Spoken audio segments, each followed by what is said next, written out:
كل مرة بحاول بفشل. بطل لعب بقى يا ياسين وقولي. أقول لك إيه تاني؟ ما أنت شفت كل حاجة. قولي اللي هيحصل. الملكة تي بالفعل هتقف جنب ابنها الملك أمونحوتب الرابع. بس الموضوع ما كانش سهل. رجال آمون كانوا أقوياء جدا، ما يقولوش قوة عن الملك بكل نفوذه، وعشان كده الملك هيسيب طيبة وهيبدأ عهد جديد. ومن وقتها أمونحوتب الرابع بقى أخناتون. أخناتون؟ يعني إيه؟ قول له ما أنا قاعد هنا بتفرج على جمال النهر العظيم وماليش لازمة. طب خلاص قولي أنت يا ياسينو، أخناتون بقى يعني إيه؟ يعني روح آتون.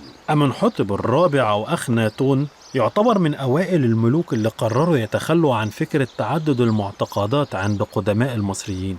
وخلال فترة حكمه اللي وصلت ل17 سنة فضل مقتنع بكده هو وزوجته نفرتيتي والملكة تي أمه لحد ما توفى.